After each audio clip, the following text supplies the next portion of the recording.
A paz, irmãos. Que a paz do nosso Senhor Jesus entre na casa de vocês.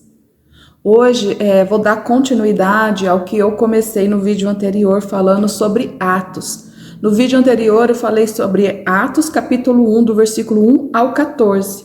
E hoje eu vou falar de Atos capítulo 1, do versículo 15 ao 26. Não lendo o contexto inteiro, apenas destacando alguns versículos, né? Depois vocês leem tudo por completo, se assim vocês desejarem.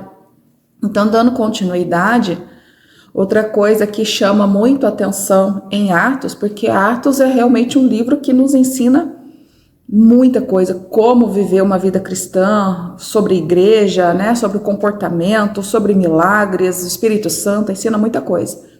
Então, aqui, ó, no capítulo 1, do versículo 15 até ao 18, fala a respeito de Judas, né? Que Judas, ele andou com Jesus Cristo, mas ele quem levou, né, as pessoas para prender Jesus Cristo. Então, o que se destaca aqui? Que as pessoas, elas podem até aceitar Jesus Cristo. Elas podem até querer andar com Jesus Cristo, mas se elas não desejarem ser transformadas pelo poder de Deus, não adianta nada. Foi o que ocorreu com Judas. Judas andou com Cristo, ele viu os milagres, ele ouviu os ensinamentos, ele teve a presença constante do Senhor durante 3 anos e meio. Imagina você aprender com o próprio Deus sobre o reino de Deus, sobre arrependimento, sobre como conversar com o Senhor, sobre bondade, misericórdia. Ele aprendeu tudo com o maior dos mestres. Mas mesmo assim, ele se perdeu. Por quê? Porque Jesus Cristo, ele não força você a mudar. Ele não te força a caminhar com ele, a viver a vontade dele. Isso é escolha tua. Então Judas escolheu outro caminho. Ele deixou brecha para o inimigo, seja qual for a brecha que ele deixou, se era ambição, se era poder, seja qual for o motivo, ele abriu brecha e Satanás usou a vida dele para que ele levasse os inimigos até Jesus Cristo. Então, a mesma coisa nós hoje, se a gente aceitar Jesus Cristo aceita a gente ir do jeito que a gente está, ir até ele. Mas o que ele fala? Arrependei-vos dos vossos pecados. Então, quando a gente vai atrás de Jesus Cristo, você começa a conhecer o que é o amor, o que é a verdade, né? Tudo aquilo que envolve Deus, o reino de Deus, aos pouquinhos você vai conhecendo. Isso através da tua busca, indo ao culto, lendo a Bíblia, através de oração, pedindo para o Espírito Santo começar a te guiar. Então, isso é a tua busca diária. E Jesus vai te transformando. Aquilo que você achava antes que era correto, que não tinha nada a ver, que poderia fazer, você andando com Cristo, você vai ver que está errado. Só que Jesus Cristo fala assim, está errado. Mas ele não vai falar, vai, para, agora, te ordeno. Não, ele não vai fazer isso.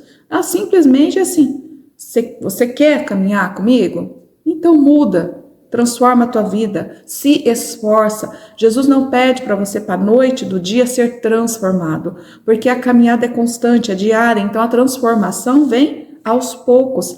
Mas quando eu estou caminhando com Cristo, por exemplo, se eu vejo que aquilo que eu fazia estava errado, quando eu vou fazer novamente, sempre vem aquele incômodo, aquela coisinha assim, nossa, não devo fazer. Isso é o Espírito Santo já agindo em você. Então, muitas pessoas até sentem-se incômodo, sente que está errado, que não deve fazer, mas mesmo assim ela vai e faz. Talvez na primeira vez fez porque a tentação foi maior, não conseguiu resistir, mas ela está com aquela vontade de parar, então ela, quando for fazer de novo, vai de novo o Espírito Santo falar, dar o toque, avisá-la, aí ela vai se livrando do pecado. Mas se a pessoa tem aquilo no coração, não tem problema não. O Espírito Santo no início vai avisando, daqui a pouco ele já não avisa mais. Então aquele pecado, ele continua sendo o seu pecado, continua estando ali um pecado oculto, porque muitos vão na igreja, lê a palavra do Senhor, compreende o que está errado, mas não larga do seu pecado. Isso é um pecado oculto. Ele está escondendo o pecado, ele está sabendo que está errado, mas ele continua. Então, andar com Cristo é necessário ter transformação. E a gente vendo o que aconteceu com Judas. Nós temos que vigiar, analisar nossas vidas para saber, estou sendo como Judas? Estou andando com Cristo e estou deixando o pecado me dominar? Estou deixando brecha para o inimigo implantar pensamentos na minha vida, pensamentos em mim, para que eu comece a fazer até mais coisas erradas ainda? Precisamos analisar, porque andar com Cristo é transformação. Se você está andando com Cristo, você está conhecendo a palavra de Cristo e você não houve nenhuma transformação na sua vida, alguma coisa está errada. Ou você não está compreendendo o que o Senhor está te dizendo, ou a igreja que você está congregando também não te ensina sobre pecado e arrependimento, mas tem que ter alguma mudança. O Espírito Santo, ele vai nos alertando. Se a congregação que você vai é aquela congregação que só Jesus Cristo é amor, amor, te aceita de qualquer jeito, o próprio Espírito Santo vai te alertar. Não, tá errado. Vamos lá para a palavra, vamos ler. O próprio Espírito Santo vai te guiar na palavra do Senhor e vai ver que exige transformação. Então, se a tua vida tá do mesmo jeito, o que era antes de conhecer Jesus, mantém da mesma forma, algo está errado. Ou você está conhecendo e não quer transformação, ou o que você está vendo ainda não te trouxe a verdade. Então, você tem que correr atrás, tentar ouvir o que o Espírito Santo está te dizendo e correr atrás. Então, é notório aqui. E o pior de tudo, se Jesus andando com Judas, né? Aliás, ao contrário, Judas andando com Cristo, se Judas não quis transformação, vendo tudo aquilo, para nós aqui, se a gente não tomar cuidado, vai ser mais fácil ainda a gente não ser transformado, porque o Espírito Santo, ele é suave. Ele é delicado, ele não vai berrar com você, sabe? Ele não vai te forçar nada, ele vem tranquilo, aquela voz suave. Aí, conforme você vai tendo mais intimidade, aí você vai ouvindo mais, vai sentindo mais, aí ele vai vindo com mais força, mas assim, tudo ele vem tranquilamente, ele não tá te forçando nada. Então, temos que tomar cuidado para ver se a gente não está tendo a mesma vida anterior. E aí, dando continuidade, outra coisa aqui que é notória, por exemplo, aqui no capítulo 1, a partir do versículo 20, eles estão falando da substituição de Judas. Então, o que acontece? Deus, às vezes, Deus escolhe, ele tem propósito para cada pessoa tem algo para fazer. Às vezes aquela pessoa, a vida dela vai ser testemunha apenas para a família, para que a família tenha transformação, ou vai ser para algo maior, mas não importa. Seja onde for que Jesus for te usar, isso é um propósito. Não importa se é pequeno ou se é grande, tudo é importante para o reino de Deus. Então, se Jesus te escolheu, o Senhor te escolheu para algo, para uma obra, pequena ou grande, se você não quiser fazê-la, o que acontece? Jesus te substitui. Então aqui a gente vê Judas andou com Cristo, mas ele não quis ser um apóstolo. Ele não desejou dar continuidade a esse ministério. E o que os apóstolos fizeram? O substituíram. E substituíram por quem? Por pessoas que já estavam buscando, por pessoas que estavam se capacitando. Porque aqui, ó, a gente no versículo 22, eles estão escolhendo pessoas para ser testemunhas da ressurreição de Cristo.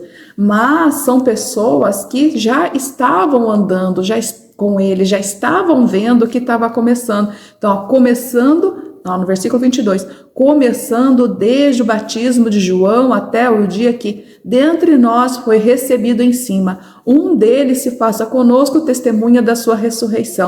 Ou seja, também não é qualquer pessoa que vai estar substituindo. Deus quer coração disposto. Então, não adianta, às vezes, você tá nem aí, não anda com Jesus, não faz nada, não quer saber de nada. Aí aparece até ali, vamos supor, na igreja, uma oportunidade de fazer algo bom para Deus, pro rei. Aí você fala, eu quero. Mas, cara, você nunca fez nada. Nunca se capacitou, nunca leu uma palavra, nunca quis saber de oração, nunca quis fazer nada. E agora quer fazer algo maior dentro da igreja?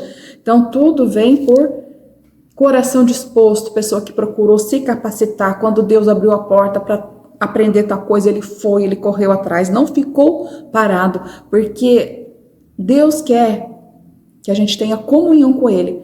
Mas para você ter comunhão com Ele, para você andar com Ele, Ele até te chamou para salvação. Mas e depois? Você tem que dar o passo. Você não pode ficar parado, sentado, esperando, oba, oba, que Jesus vai vir e vai fazer tudo por mim. Porque não é assim que funciona. Você precisa dar o seu passo. Você precisa se aproximar do Senhor. Você tem que querer mais do Senhor. Buscar mais. E isso é algo que todo crente devia querer. Todo crente devia querer conhecer mais do Senhor. Eu sempre digo, legal se você só quer ser salvo, né? Tá ali vigiando, fugindo do pecado, orando, lendo a Bíblia, legal. Mas se você querer mais, se você querer ver a glória de Deus, isso é maravilhoso. E outra parte assim que eu achei maravilhosa, outro ensinamento aqui. Se vocês forem ler capítulo 1 de Atos, do versículo 23 até o 26, até mesmo para fazer a escolha de uma pessoa, eles confiaram em Deus. Eles não escolheram por conta própria. Vocês podem ver que no versículo 24, eles orando. Então, eles estavam falando para o Senhor, que é conhecedor do coração das pessoas, quem que o Senhor iria escolher. Só que daí, o que acontece? Eles não estavam esperando ouvir uma voz como trovão falando, é esse. Eles ainda não estavam cheios do Espírito Santo ainda, né? Eles aceitaram Jesus tudo, mas eles só tiveram, né, o início ainda iam crescer ainda, né? Ainda ia acontecer tudo na vida deles. Então isso aqui ainda é no início. Olha que maravilhoso, mesmo sendo no início, eles com fé, eles perguntaram ao Senhor quem seria a pessoa. Então, pela fé, eles lançaram sortes. Então, não sei que jeito que foi, porque a Bíblia não nos diz, né, como foi, se foi um sorteio, se foi segurando alguma coisa ali para pegar e ver quem vai ser, não importa. Não interessa para a gente como foi feito, porque isso não agrega nada para a nossa salvação, nem para aprendizado. O que interessa é que eles lançaram sortes, antes fizeram uma oração. Aí quando lançaram sortes, na fé, eles tinham certeza que Deus ia mover ali para que a pessoa correta entrasse no ministério. Ou seja, a fé move montanhas. É pela fé, é pela palavra que nós ligamos o que está na terra ao céu. É pela fé que a gente traz à existência as coisas do mundo espiritual. E isso é importante, nós, crentes em Cristo, fazer esse tipo de coisa, mergulhar na fé. É difícil? É, mas você vai começando a ter mais fé quando você começa a andar mais com Cristo, a ler mais a sua palavra, ver os milagres na Bíblia, buscar tanto ao Senhor que vai ficando sensível, cada vez mais sensível ao que o Espírito Santo diz. Aí o Espírito Santo ele vai te orientando, vai te fazer dar passos de fé. Isso é maravilhoso. Aí quando você começa a dar passos de fé e começa a ver as coisas acontecerem porque você teve fé no Deus Todo-Poderoso, é maravilhoso. Muitos de fora vão falar, é coincidência.